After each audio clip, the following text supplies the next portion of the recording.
పాత్రికేయ మిత్రులకు నమస్కారం. పసుపు బోర్డు సాధన ఉద్యమానికి 4 దశాబ్దాల కాలం. ఈ 4 దశాబ్దాల కాలంలో మనోహర్ రెడ్డి ఉద్యమకారుడు చెప్పులు లేకుండా తిరుపతి వరకు పాదయాత్ర, అంతేకాకుండా దీన్ని 4 దశాబ్దాల కిందనే అంసాపూరు డాక్టర్ గంగారాం, అట్లాగే కర్ణాటి యాదగిరి, అట్లాగే సుంకెట్ రాజన్న ఇలాంటి వాళ్ళు ప్రయత్నం చేశారు. చివరికి మనోహర్ రెడ్డి గారు చెప్పులు లేకుండా చనిపోయాడు, గంగారాం గారు చనిపోయారు. అయినప్పటికీ ఇవాళ పసుపు ఏదైతే సాధించడం జరిగిందో, ప్రకటన జరిగిందో, ఇది రైతుల పోరాటం, రైతుల విజయం. అట్లాగే కేంద్ర ప్రభుత్వానికి కూడా మేము అభినందనలు తెలియజేస్తా ఉన్నాం. ఈ వెలుగులో, ఈ నేపథ్యంలో 2020-21 సంవత్సరానికి సంబంధించి ప్రధానంగా పసుపు బోర్డు వచ్చిందనే సంతోషం, సంబరాలు మాత్రం రైతుల్లో ఉన్నాయి, కాదనట్లేదు. కానీ 2025 సంవత్సరానికి గాను పసుపుకు క్వింటాల్కు 15,000 రూపాయల ధర నిర్ణయించాలని చెప్పేసి, ఆ ధర కన్నా తక్కువ తీసుకుంటే కఠినమైన చర్యలు తీసుకుంటామని చెప్పేసి కేంద్ర ప్రభుత్వం వైపు నుంచి డిమాండ్ చేస్తూ ఉన్నాం. హెచ్చరించాలని కేంద్ర ప్రభుత్వం మేము డిమాండ్ చేస్తూ ఉన్నాం.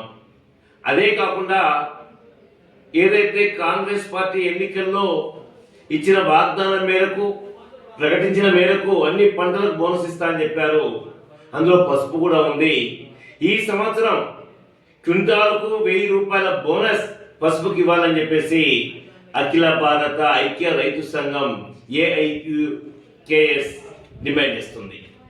ఈ వెలుగులోనే మేము ప్రధానంగా నిజామాబాద్ జిల్లా కేంద్రంలో గల వ్యవసాయ మార్కెట్లో 40 మందిలో 2-3 బడా వ్యాపారులు, పసుపు కొనుగోలుదారులు సిండికేట్కు నాయకత్వం వహిస్తూ తీర్మానాలు చేశారు. ఈ పోటీ పడొద్దు, ధరలు పెంచొద్దు అని చెప్పేసి దాన్ని కూడా మేము వ్యతిరేకిస్తూ ఉన్నాం. ఈ నేపథ్యంలో మేము ప్రధానంగా డిమాండ్ చేస్తూ ఉంది, ఏదైతే పసుపు మార్కెట్కు వచ్చే ముందు జిల్లా కలెక్టర్ గారు చొరవ తీసుకొని పసుపు రైతులకు అన్యాయం జరగకుండా ఉండాలని, ఈ చర్యలు తీసుకోకపోతే గతంలో జరిగే విధంగానే జరుగుతుందని చెప్పేసి కూడా గుర్తు చేస్తూ, ఏమైనప్పటికీ సాంగ్లీ ధరతో నిజామాబాద్ మార్కెట్కు 3,000 నుంచి 4,000 రూపాయల ధర తక్కువ ఉంటుంది ప్రతి సంవత్సరం. ఈ సంవత్సరం రాష్ట్ర ప్రభుత్వం, కేంద్ర ప్రభుత్వం జోక్యం చేసుకొని ఆ తేడా ఉండొద్దు, ఆ వ్యత్యాసం ఉండొద్దు, ఉండకుండా చర్యలు తీసుకోవాలని చెప్పేసి కోరుతూ పసుపు బోర్డు సాగించుకున్నాం. సంతోషం. పసుపు బోర్డు కోసం జరిగిన మా రైతుల పైన, మా నాయకుల పైన, మా పైన కేసులు ఇవాళ కూడా కోర్టుల చుట్టూ తిరుగుతున్నాం.